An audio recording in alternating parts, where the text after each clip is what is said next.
one's the best crypto asset? Bitcoin's the best crypto asset. Which one's the best crypto asset? Bitcoin's the best crypto asset. Which one's the best? Which one's the best? Which one's the best? Which one's the best? Which one's the best? Which one's the best? Which one's the best? Which one's the best? Which one's the best? Which one's the best? Which one's the best? What's the second best?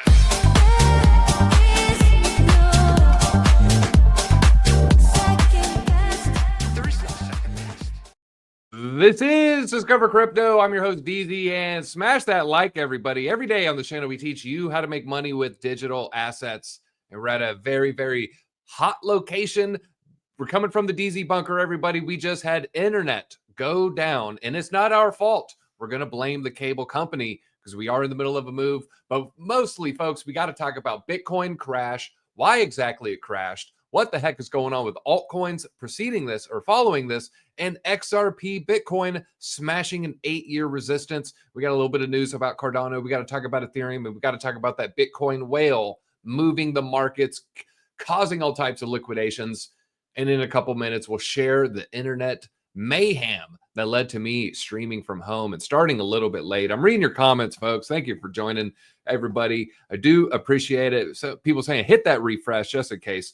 Influencers pumping precedes the crash. That's according to this guy right here. The AJ system is not lying there. Smash that link button or smash the like button. Was I in a closet underneath the stairs? Yes, like the movie. People under the stairs. I was hanging out with Roach. He doesn't have a tongue, so he's not the best conversationalist. But yeah, that's right, folks. I had to sell my tie as a bribe because I had to speed all the way home, folks. That's why we're looking a little bit casual on this casual Monday. And we got Kelly wondering, are we going to do the full hour? I tell you what, we'll try to end about 11:40. How about that? I can kind of split the difference there with you. All right, let's talk about the markets first. Now, the market's making some major moves. You can see exactly what's going on here with Bitcoin on the 5-minute chart. Put in some fresh lows. We did get in some longs. We opened a long, just aped in. And then we had an entry at 11,000. We had an entry at 10,500. And we have an entry at 110. So we didn't quite get that 110,500 filled, but we did fill the YOLO entry and the 111 entry. I'm at the home studio, though. I don't even have my L Bank sign in right now. So maybe I'll go sign in during the show. But we do have a link down to L Bank down below here. And let's look at the rest of the crypto market. Then I'll tell you what happened with the internet. Now we're going to hit refresh, make sure we have this the freshest of data. Bitcoin is still down. Bitcoin's down 2% still. ETH is down 3%. But wait till I show you some of these charts, folks. We got Solana down about 4% here. We have Tron down, Cardano down about 3%, and Dogecoin down about 5%. And Chainlink also with a pretty significant move. Now red for the week. I believe, this is a 7-day here. So it went from the green in the week to the red. Solana still looking good for the week. BNB looking good for the week. And Tron and ETH also looking good for the week. So we need Chainlink to catch up, Cardano to catch up, and maybe, SWE can also catch up. So we might see some of these mid caps start pumping a little bit later. Let's look at the biggest moving altcoins in the entire ecosystem. It's Hash. I would stay away from that one. But we also got Hype. Hype is moving up. We got Arthur Hayes, a couple other people bullish on this one. And VeChain. All right. How about a little VeChain move? We'll take a little VeChain pump. And Algorand with a little bit of a move here. As far as losers, it's not you. It's not in your portfolio. It's this right here. It looks like it's going to be OKB, Uniswap, and Athena. Was deep into the green this week, but with the sharp correction today, has gone into the negative. And Aave with the sharp correction here. This is one I might want to have to try to open a long on that one. All right. If XRP goes to $2, this person is buying up more XRP. There's going to be a lot of dips here. And I'll tell you what, I'm going to be looking at here. Am I running out of breath from running home? Now, sometimes I have someone to bounce off of. And today we have no bouncing off of. Also, I'm sitting down. I already feel a little bit differently here. So just a quick description of what happened this morning.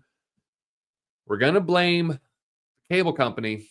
We told them. I don't know if this is the reason just yet. We told them, cut off the internet September 23rd, and they may have screwed us over and did August 23rd and ended up being a whole issue. So we're gonna take we'll take the L on that one, but we're definitely gonna blame the big cable company for that. Now back to Bitcoin here.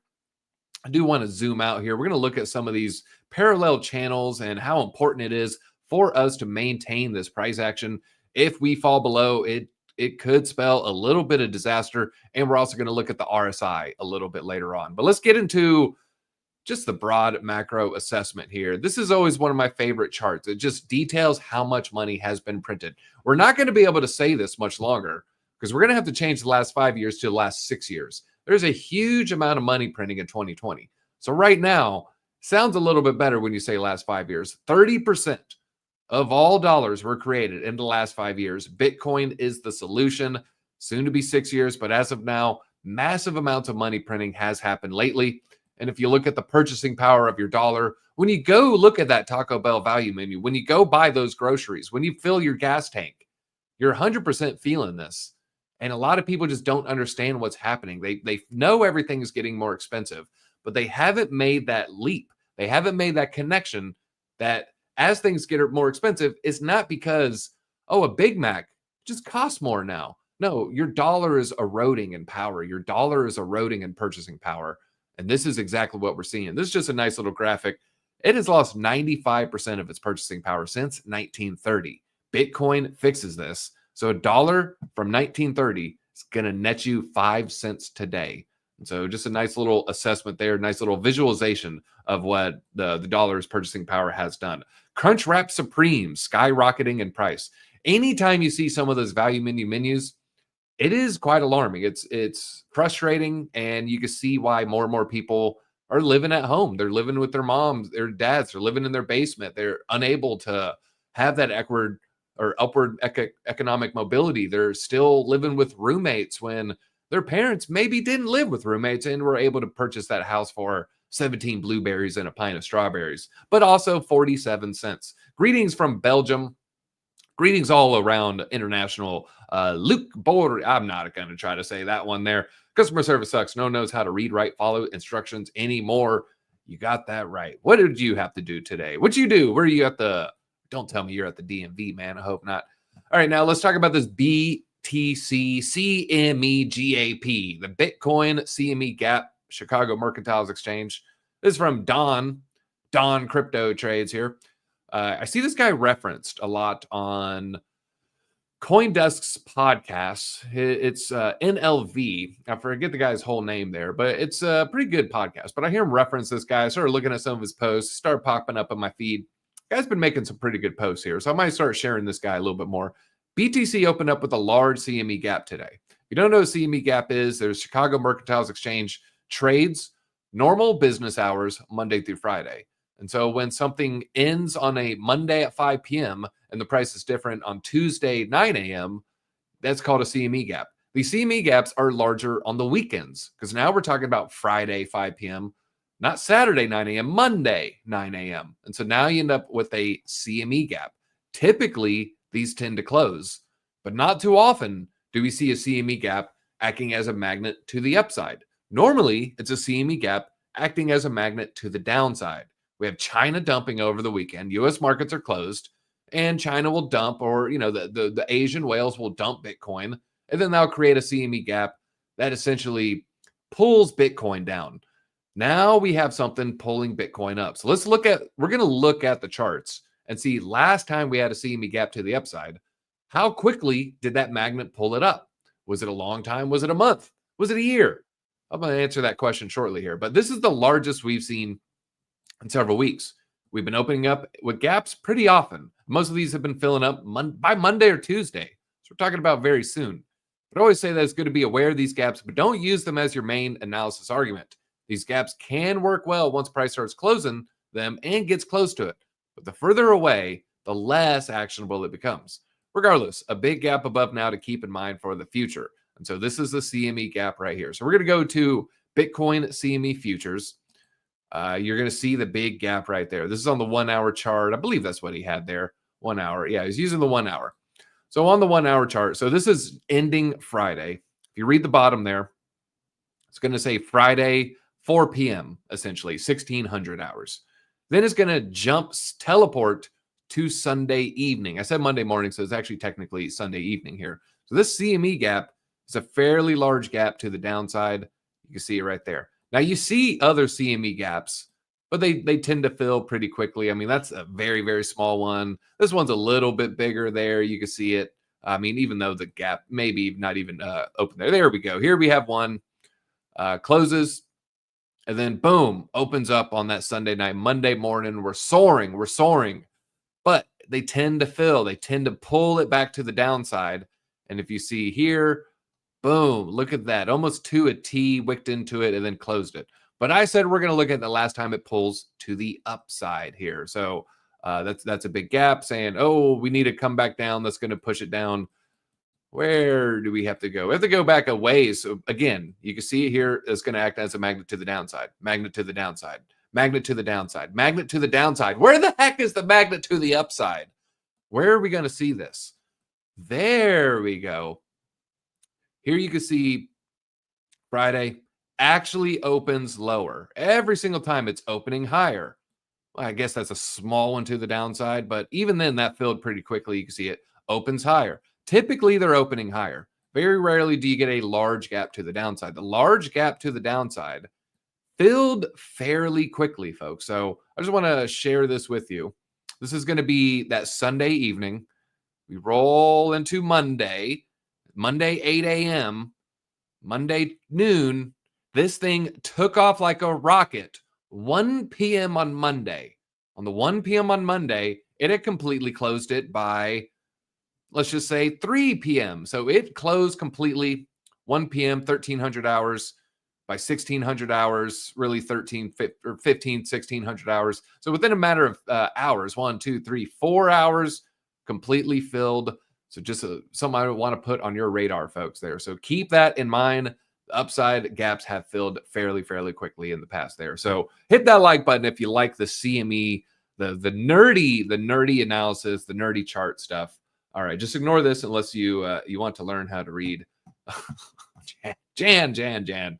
All right, took some big profits this week and had some bills, but green is green. All right, and I just want to look over. We're just looking objectively at the data here. So these, again, 1 hour gaps, a small one to the upside, or a gap opened above us, pulling us down, traditionally pulls us down. Boom, you can see it closed, went a little bit lower. Here we have another one. Friday, Sunday evening, pulled down very quickly, pulled down by Monday. And boom, here's another large one. We have Friday evening, Sunday. This had pulled down by also again by Monday. And then we have another one right here. Now this one took a while. Friday evening. Oh, that's a holiday. That's just one day. Wow, that's just one day. Here we have another one there. This one took a little bit longer. This one took actually a significant amount of time. That would be 3 weeks. So it's not always by Monday at 2 p.m. Sometimes it's weeks later. But a lot of times these have been closing pretty quickly, folks. So just wanted to throw that on your radar. I'm not saying it's going to bounce by 1 p.m. or start bouncing at 1 p.m. But last time we had that large gap, that's when it started bouncing Monday at 1 p.m. I like how they're like, oh, if you want to look at it wrong, I'm just looking at the data, man. I'm just looking at the 1 hour charts here. This is Miles Deutscher, Bitcoin flirting with danger. I want to check back in. This is a parallel channel that is going all the way back to July. And if we check in on the parallel channel, because this is from 5 a.m. So how are we looking 6 hours later? Very dangerous, folks. This is 4 hour candles. So we're looking at 4 hour candles. Yeah, we're definitely at a very important point for Bitcoin's price here. This came down, hit that wick perfectly. You see the candle bodies there. I guess I can move it up a little bit on this end. Just get that to touch perfectly. We want it to look as perfect and as clean as possible. Very clean touches, very clean candle break there.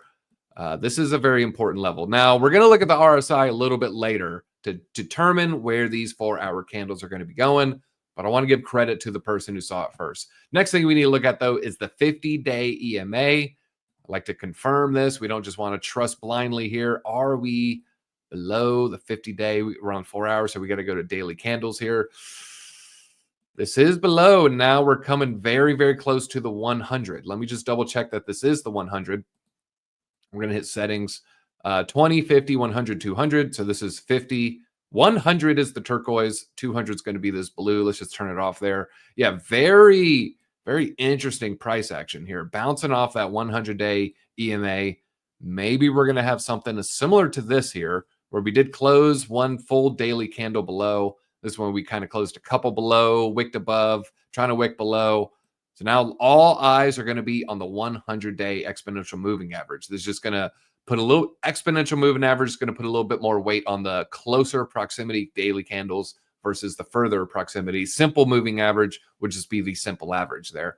Now, that's the EMA. That's what we're talking about there. Now, let's talk about the whale. Now it's time to talk about the whale. We got a little bit of lore here. We got a little bit of back and forth. We got new data coming in. So what you maybe read last night, or maybe even what you read when you woke up this morning, might not be the entire story here. So this is kind of where it started. Bitcoin whale sold 24,000 Bitcoin. So we're $2.7 billion yesterday. Caused a $4,000 crash in minutes. And they still have $17 billion with. This is a good assessment from Dave here. Just, maybe throwing out some speculation. The whale was trying to trigger a liquidation cascade to profit from leverage positions, or they're just a complete moron. The first is manipulation and a feature of a less regulated market. I would say if you got billions in Bitcoin, maybe you're not a moron. Maybe you kind of know what you're doing. So I would say this seemed to be an attempt at a liquidation cascade. But let's talk a little bit more. Now, it looks like the funds trace back to HTX deposits from 6 years ago. 6 years ago is going to be 2019. That means they potentially got some, a lot of cheap Bitcoin sub $5,000. But Zero Hedge also nails it. Good analysis, good assessment here. Again, moron or manipulation? Moron, manipulation. This one leans towards manipulation. Now, why would someone want to sell a huge block on a Sunday, no less, and take out the entire bid stack 3 times in a row so they can trigger sell momentum and accumulate much lower? And it talks about some of the position changes that are happening around this time. Jane Street, very, very famous hedge fund manager. We have BlackRock. Oh, well, what do you know? BlackRock made a major move this morning as well. A lot of people are talking about it. We have Morgan Stanley, JP Morgan. We have Alwarda Investments. It's going to be, I want to say it's Qatari. We have Harvard Management, Wells Fargo, Goldman Sachs. Tons and tons of major entities making massive position changes here. So this is pointing to the fact that, hey, maybe this isn't stupidity. This could very well be manipulation. So Zero Hedge nails it here. Not just a random liquidation, strategic flush. Okay, kind of when you know it's going to be too big. So you got to go flush halfway, because once you add in that TP, it's going to be too much. So that's what they call a strategic flush. 2 different kinds, though. Instead of trickling sales into an ETF absorption, this whale stacked blocks at size to nuke the bid wall 3 times in a row. That isn't dumb, it's deliberate. If you take out the bid stack, meaning a stack of buy orders, you can see them in the markets. Go ahead and take out a giant stack. Taking out these stacks cascade liquidations, aka the perps, leverage longs, the weak hands. That lets the same entity reload lower while the ETF sovereigns or corporate keep buying the net supply. Context, they still have 17 billion. They're not exiting Bitcoin. They're doing a reset to shake out leverage and reposition. They know the ETF sovereign bid is infinite. So the only way to win is to force the weak hands to sell their Bitcoin, and then they accumulate back into the structural wall. It isn't bearish. It is proof. Watching the old guard play their last weapon, force volatility. So just something to keep in mind. A lot of whale games, a lot of manipulation games, and a lot of people trying to play with your emotions, literally trying to play with your emotions like a violin. And they're trying to make you cry. It's the world's smallest violin, more like the world's largest violin, flushing out billions of dollars of leveraged positions there. We're going to look at some of that data too. Some of these whales, I have to double check if this is going to be the same person, but I think it might be a separate entity. They're selling this Bitcoin. Some of them are buying massive amounts of Ethereum there. Now, remember, this could just be positioning. We're getting ready for the end of the month. We're almost at the end of August. There's January, February, March, April, May, June, July, August. 31 days in August. Yeah, I was doing a little trick there. 31 days in August. So we still got 6 days here. But next month, historically, is the worst month for Bitcoin. Even the green ones can't ever go above 8%, and they're typically red in that post-halving year. Now, we did get a lot of liquidations, almost $1 billion. I'm surprised it's not higher, probably going to be higher as we move forward here. But now let's talk about the RSI divergence, okay? Then we're going to look at L Bank. We did get a little bit of a trade in. I don't know if I got to do the whole thing with my Google Authenticator because I might be good to go because I did sign in on my phone earlier. And so, come on, remember my IP and all that good stuff here. So I'm looking at that. All right. Nope. Got to do the authenticator. So we're going to do an authenticator. We're going to look at the small position because I had more bids going lower. I said, maybe we're going to see a little bit of pain, but maybe we're not. All right. 7.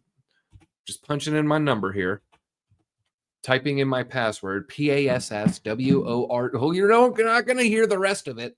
All right. So this is a little bit of a Bitcoin position. Again, small position, just kind of wanted to check in on it. And all right, we're up a little bit. Nothing crazy here, folks. So if you do want to get your trades, we do have some links down below. Now, make sure you're not using too much leverage, and make sure you're not trying to catch that fallen knife, and make sure you're looking at things like seeing. I don't know, just be careful. We do have videos if you want to learn a little bit more. But let's talk about the RSI. This is from Caleb. Bitcoin's formed a bullish RSI divergence on the 4-hour candles, but it's not oversold yet, which is what he likes to see for a more effective signal. So when you have RSI oversold and bullish divs, definitely a nice sign to the uptrend here. But this is that parallel channel. Let's go ahead and hide this. And looking at the RSI, it's barely into the oversold. We're losing a little bit of that structure, but I would say, directionally, it is still a slight upside on this RSI. So we're going to say, it is still a bullish divergence that is intact.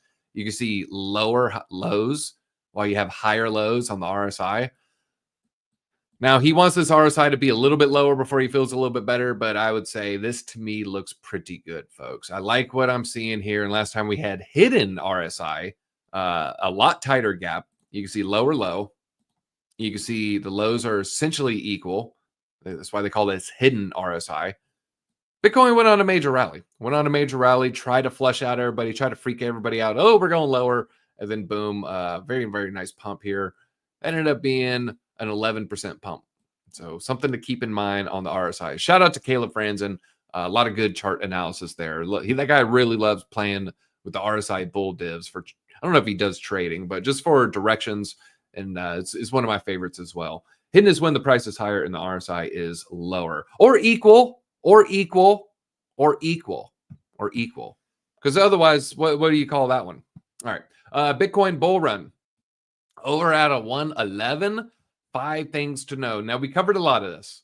The price weakness, talking about that parallel channel, we're kind of testing some low ranges here. The CME gap. We talked about the CME gap. It's the largest we've seen in several weeks. We've been opening up with gaps pretty often, and most of these have been filling on a Monday or Tuesday. I'm still a little salty at the person's like, what are they talking about CME gaps? Trader Dan Crypto Trades. This guy's blowing up, man. I honestly didn't know he was in this article saying we're at an important retest currently in progress here. And Bitcoin's still murdering the leveraged traders around the range lows. And from the looks of it, the sharks are still hungry. Looking at the Bitcoin liquidation heat map, does look like we cleared a lot of the leveraged positions that were betting on Bitcoin going higher, probably from this range, maybe from this low. Oh, we're going long, baby.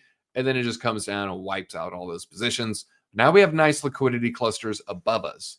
And this isn't a guarantee, but oftentimes the brighter the color, the stronger the magnet. I always say if a weak, close magnet would typically beat a strong, far away magnet. It's almost, just like we're using physics here. Magnets, how do they work? Let me know in the comment section. But I will say we have some nice, strong, juicy magnets starting to pile up to the upside here. When RSI has higher lows and the price has lower lows, that's RSI divergence. When lows on price are higher and RSI lows are flatter, that is hidden RSI divergence. Or flat or lower. All right, that's all I wanted to say. Or flat or equal. All right, Bitcoin bear market. Years away. Oh, wait, let's go. Oh, we're not done yet. We're not yet. The whale distribution, healthy. We talked about the whale distribution here couple things I did want to add though. Small holders, the shrimps, the sharks, the turtles, the dolphins, the guppies, the groupers, the octopi, the sea urchins, the starfish, the sea anemones. They're all starting to accumulate, folks. They're still accumulating. I don't know how long. Went to a little brain loop there for a second there. Is the bull market over already? Now people are just wondering, is the bull market over? This is the best thing we needed to see to have more price appreciation. This is going to be the fuel to the upside. This is going to be the rocket fuel for that next leg of the rally. We need a lot of people to be bearish, and we need people to think that the bull run is over. So one of the most bullish things you could hear is people saying Bitcoin bull run is over. Then we talked about the RSI. We talked about the RSI and inflation, and we talked about the inflation at the top of the show there. So I want to just share that we're already covering this. Now the bear market, well, no, it's not here. It's years away, according to Trump advisor David Bailey. He's saying there won't be a bear market for years and years amid the growing institutional interest in the crypto market.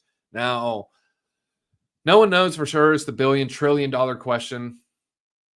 I tend to think we are going to have a pullback. What that pullback looks like, no one knows for sure. That's certain, though. I do know that. What I do know for certain, no one knows for certain. You take that one to the bank there. Let's see. It's not alt season, more like lull season. It depends what altcoins you're in. If you're in ETH, that's not how you're feeling right now. If you're in Cardano, that's how you're feeling right now. If you're diversified, you're still looking at your stinker saying, why aren't you like the best coin in my portfolio? Because you are diversified. That's why. Let's see here. And we're forgetting about the CME gap to the 92K. Yeah, there's a bunch of them. There's a bunch of them here. I've been talking about that one for a while. Let's see here. I just want to read all your comments now, folks. We got a lot of people. I need to diverge from my job. Oh, but hey, that's how you make that dirty fiat, and that's how you mine more Bitcoin. Okay, that is a good thing. Let's see here. We have HBAR. Was HBAR ever? Maybe we'll talk a little HBAR later. HBAR does have some good stuff going on with the ETF. And so ETF applications could do a little something. And in Whizzle, you're the man. If you hit that like button, I do appreciate the support there. We called this Bitcoin crash, by the way. We told you Bitcoin was going to crash. Let me get to the right thing here.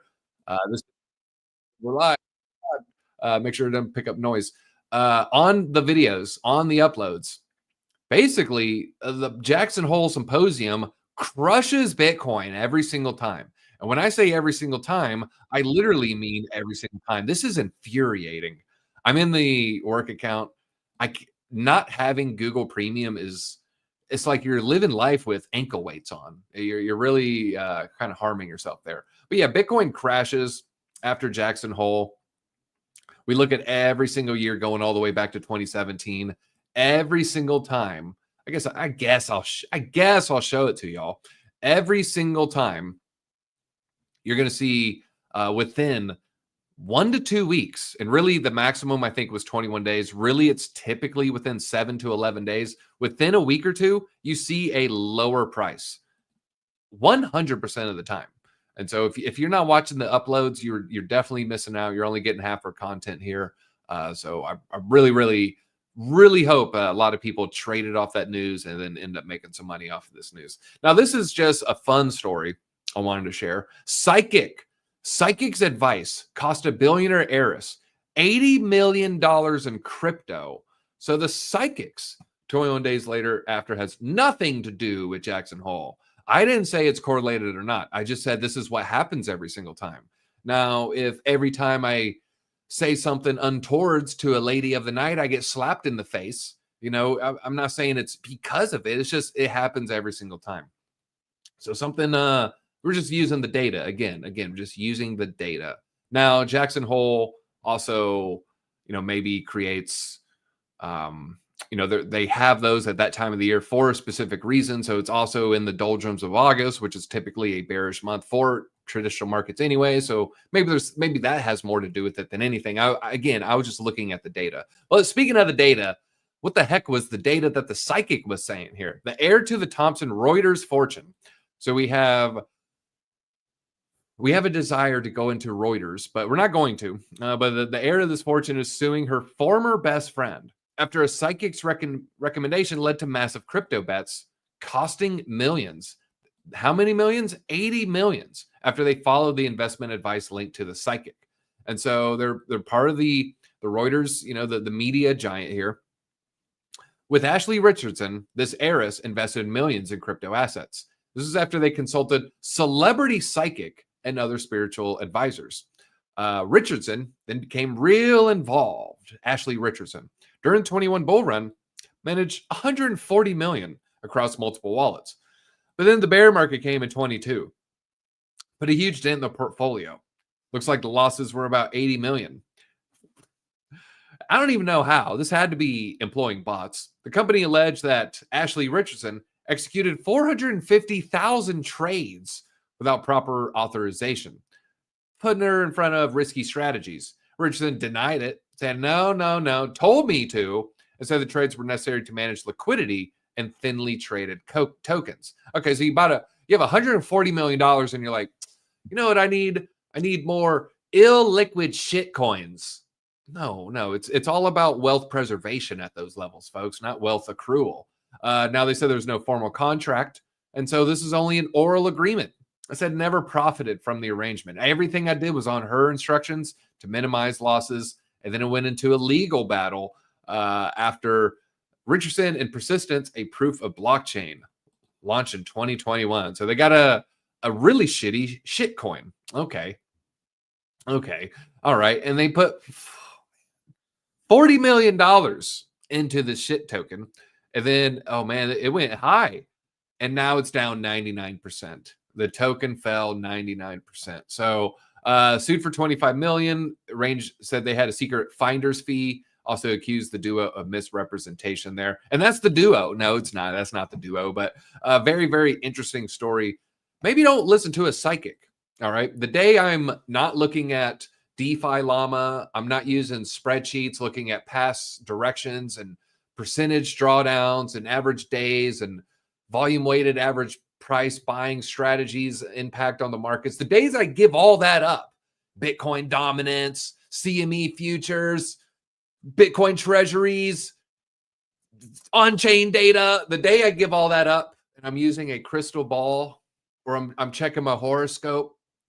Actually, don't knock the horoscopes. But the day I'm using a crystal ball, that's the day you should stop listening to that crypto advisor. Please stop listening to those type of people. But that being said, the full moon indicators, I don't know how they work, man. I think they work just because people say they work. But don't knock the people looking at the freaking moon like, oh, the moon's waxing with Mercury and retrograde. Bitcoin does this every time. And you're like, okay, how did that work? I think it's a little self-fulfilling prophecy there. Normal people are going to do normal things. Yeah, normal people, sometimes the great, look at normal people and you can't help but feel for them because they're almost like a wounded animal who doesn't understand why they're hurting. You ever see that dolphin that has, a Pepsi six-pack ring around their house and they're just kind of confused. And they don't know what's going on or, the pause in the trap and, they're just confused and they're snarling at you as you're trying to save them. That's what normies are like. They snarl and try to bite as you're trying to save them. And at the end of the day, the only thing you can do is just present the data. You could try to help them. Maybe you get that soda ring off their snout. Maybe you get that bear trap off their paw, but maybe they try to bite you for it. And so you got to be, at the end of the day, maybe you got to just look out for yourself. But we are trying to help the normies. Sometimes you look at normies, you just don't know what to say. But I don't know what to say when I look at Michael Saylor's latest purchase. He bought more, 357 million. I just wanted to look at the average and all that good stuff. So the average batch for this purchase, 150, basically 116. Every time it's like, not every time, but it's a lot of the times like, man, you couldn't just wait 4 days, dude. You just couldn't wait. So they got in. They bought during the week when it went from 116.7 to 112. And they still managed to average like 115,800. So, whatever. Total now, closer and closer to the 3%. 3% of 21 million is going to be 660,000. Yeah, 210. No, 630. Oh my God, they've done it. They've done it, chat. They've done it. Why isn't this the headline there? They finally hit 3%, 430. I guess they were right. 150. Okay, so you combine the 155 and the 430, you're going to get 585. You subtract 585 from the 632, so that puts them right at the 629 and some change. So yeah, they, as of this week, they have 3% of the entire Bitcoin supply. Congrats, Michael Saylor. Congrats, Michael Saylor. So good for him. Good for him. That is quite magnificent. And it's worth a like button, everybody. It is worth a like button. All right, we got to start deporting AI. They're going to take all, they took our jobs. Man, that's nothing worse when an AI takes your job. I actually, fun fact, people call me crazy and stupid, especially, I'm going to say, especially the boomers. I dropped out of accounting in 2018 to go full-time into content creation because AI was going to take over my accounting job. And to say that in 2025, that's a normal thing and that's a smart thing. When I said that in 2018, people definitely thought I was, a little tin pot there, a little tin foil hat there, a little, I don't know, Skynet. Is it Skynet? Is it going to be the T1000? The T1000 is going to be doing your accounting job? Is that what it's going to look like? Arnold, hey, hasta la vista, taxes, baby. No, that's not what it was going to look like. But I saw the writing on the wall. So AI was actually why I never got my CPA. I've never became a certified public accountant. But I have a lot of the skills. That's why you see me busting out the spreadsheets every now and then. And I suck at Excel compared to the people who are really, really good at Excel here. All right, snakes. Nature is to bite, mine's to save and do good things. Won't let their nature change mine. All right, out there helping the good people. I love to see it. Fartcoin has more utility than XRP. I'm about to get into XRP's utility, so I might disagree with you on that one. Now, butthole coin, that's a whole nother conversation. All right, two men at a fire. They see a snake climb in. One reaches, gets bit, drops it, grabs it again, it gets bit again. Other man asks, I known he bit. Why he saved the snake? It's just in his nature. It's just in his nature. It's like the scorpion stinging the frog. It's just in the nature there. Speaking of stinging, how about it, XRP holders? All right, no. S1 amendments rolling in on the spot XRP ETFs. We have Canary, CoinShares, Franklin, 21 Wisdom Tree, Bitwise so far. Highly notable to see a cluster. According to Nate Garassi, very good sign. I would agree that is a good sign there. Speaking of XRP, let's look at XRP Bitcoin chart. We're about to smash 8-year downtrend. Woo! We got these ETF approvals. We got a partnership with Japan's SBI Holdings. We got the case finally over. And we got the XRP ledger massive upgrades coming. It's one large cap that's about to pump hard, and that's XRP. Now, this one, it's a little grain of salt there. They kind of moved this to make it hit this, which is fine. But I think that's a little bit more accurate. To me, it's like, is it really a trend line? Now, if you wanted to do the trend line, like the trend line hits these other two wicks, all right, now we're kind of talking. But this is that'd be that. And you can see that actually kind of played out. But we smashed through. Well, I'll be gosh darn. Okay, it did work. So this one, to me, it's a very dubious downtrend. I would not put too much faith in this downtrend. To me, the real downtrend it's just this, right? It's not the thing going all the way back and then just like cutting through a wick just to make it fit your prediction model. But still a really good model there. Let's go to the 1 hour. Let's look. All right. That was where we said it was going to draw down, I think, good bit before it ended up making that move. So maybe just some areas to pay attention to. Do I have any other rectangles? I thought I had another rectangle to the upside. I would say just keep an eye out on the swing highs there. Other XRP news. We got XRP. Oh God, here we go. We're going to talk about bearish divergence. Give me a definition. I'm just joking. Bearish divergence. Do we have it? Do we have bearish divergence on the weekly? This one I wanted to do live. Let's see here. So this was the Wyckoff accumulation. So if you did not watch our video on the Wyckoff, make sure you go watch that video on the Wyckoff here. It is going to be just that XRP video here. This is your XRP millionaire plan. So if you want to have some sort of idea of, what does it look like if I'm a millionaire with XRP, go watch that video. But bearish divergence, let's go ahead and trash all this research that we've done. It is done to me. It is dead to me. Bearish divergence on the weekly. And so this is a nice little way to teach you guys. You click the indicator thing. You just got to type in RS and you'll see relative strength index. And I'll give you what you need. And looking at their chart. Okay, they're doing XRP tether with regular bodies. So they're going like way back. They're going from here. Okay, I mean, that is a bearish divergence, folks. You can see the highs making lower highs while the highs made higher highs. So what does it look like last time we had a similar situation? I would say this is a bearish weekly divergence. That was a top. We have, let's look for another one here.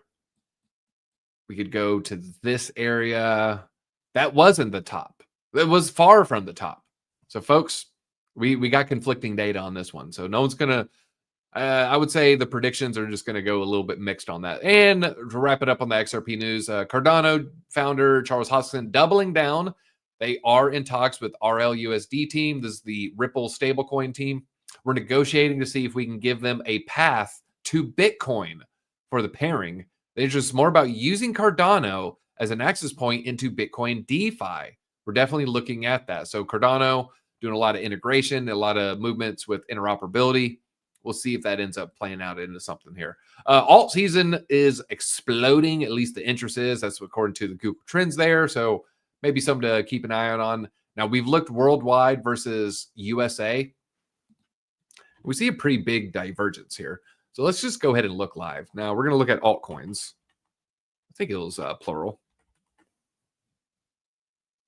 We'll just do altcoin. We're going to go to 5 years. United States, we still got the sharp decline. World, Mr. Worldwide, still got a sharp decline. Still got a sharp decline there.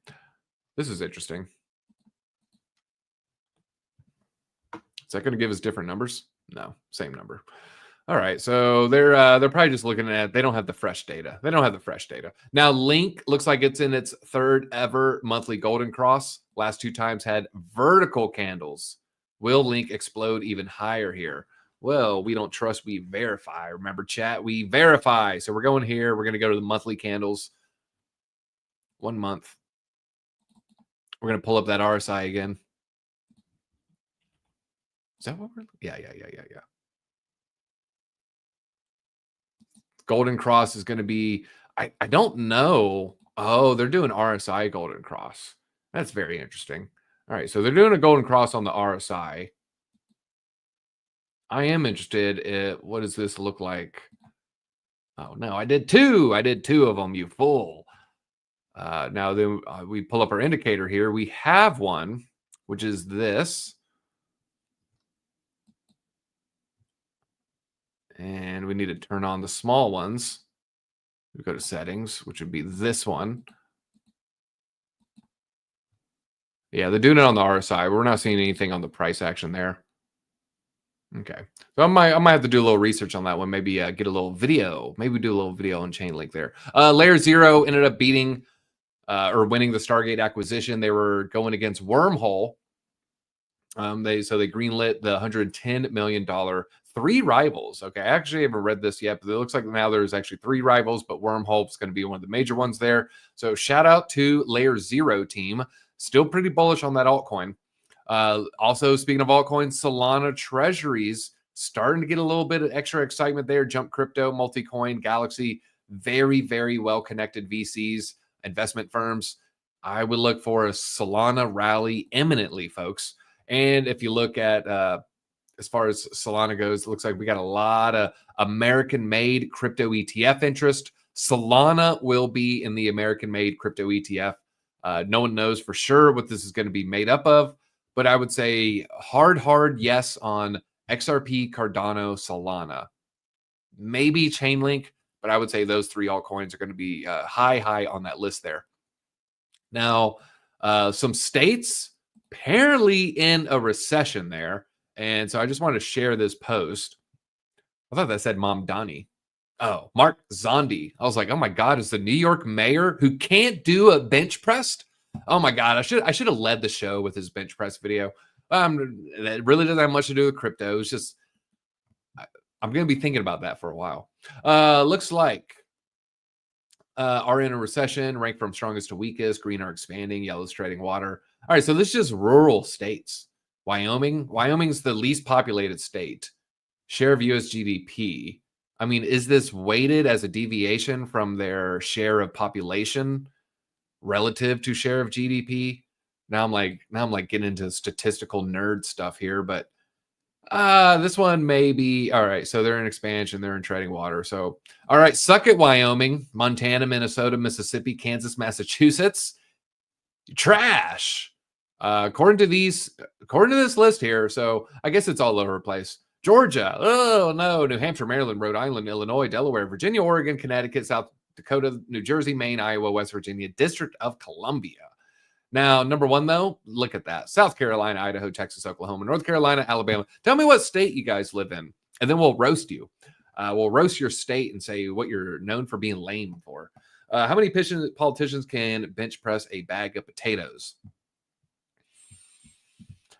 I think, who's the slob? Who's the guy that dresses in sweatpants all the time? Fetterman? I bet Fetterman looks like he has that latent strength, that strength, you know what I mean? The strength. He has that kind of strength. So I can see that guy just being a natural heavy lifter. Georgia, Oklahoma, okay. Oregon, roast Washington. All right, so I got family from Washington. The saddest state in the nation, if you measure by suicides, but it's like, it's rainy. I'm done. Get out of here. That is the weakest crap I've ever heard. And you guys romanticize it over there. A bunch of losers is what I say. You got to pick yourself up from the bootstraps. You got to look at yourself relative to the rest of the humanity and say, oh man, I'm struggling because, my friend didn't pick up the phone on a Friday and I'm all alone. Go play a freaking video game. You got dopamine machines at your fingertips. That's just meant to give you dopamine. And so like, I can't imagine feeling that way with the internet. Now it's one thing. All right. You're born 1830. It's cold. That would suck, man. Everything about that lifestyle would suck, but today you got no excuse. All right. Mass hole here. Let's see here. Those crazy Pacific Northwesterners. Every time I go over there, I'm like, this feels like it's trapped. It feels like Appalachia. Rural Washington feels like Appalachia, but they act like they're smarter because a lot of them went to college. But you know what? At the end of the day, I bet some of them Appalachian hillbillies might have a little bit more common sense. All right, U.S. banks moved to amend the Genius Stablecoin Act over a loophole. Got to cover this on Friday. Remember, it was like literally banks.com, or it was like a bank publishing weekly, or I don't know. It's like some banking publishing arm is like, yeah, man, this is bad. And now you're starting to see that article get referenced in other articles. And I just wanted to point this out because we pointed out who publicized that article on Friday. And now we're seeing it like, okay, now it's like citing some of the quotations that were in that articles. It's totally ridiculous here. But all right, summers are awesome. The 1830s did suck. All right, vampire in the chat. We got a vampire. Or maybe they're just, just living for a long time. I don't know. All right, well, folks, hit that like button. Thank you for joining this very special DZ layer episode. I know everything's all crooked. We're gonna fix everything, man. So that's like just on a skew. We're gonna have different lighting in the background. But I had to run home, man. Like we said, internet was supposed to be cut off September 23rd. Maybe they did something August 23rd over the weekend. I guess they maybe messed with it on Saturday. We came in the office Monday morning, everything screwed up. I got a little bit of a commute here. So once I determined that, this isn't going to work anymore, I hauled butt home. And we got here in time. So I do appreciate you guys sticking around, even though it was a little bit late. You guys are the real ones. All the people in Rumble, all the people in X, and of course our YouTube community. We really do appreciate it. Did I run or drive? It sounded like I ran, but that was just me jump roping in the attic before we went live there. I just look, I get so excited. I'm out of breath. I'm a gasp to give you guys this alpha. That's all I got. Appreciate it. We just wanted to take a quick second to shout out our sponsor, Arculus. They are a cold storage hardware wallet, helps you secure all of your digital assets for the future. Just tap this thing to the back of your phone and boom, you're in. We wouldn't be able to do this without them, but also wouldn't be able to do this without you guys, the Disco fam. You've supported us a lot over the years. If you want to support the channel now, just use the code DC20. It gets you 20% off this card. It's the #1 way you can support this channel going forward. Thank you for your support. We'll see you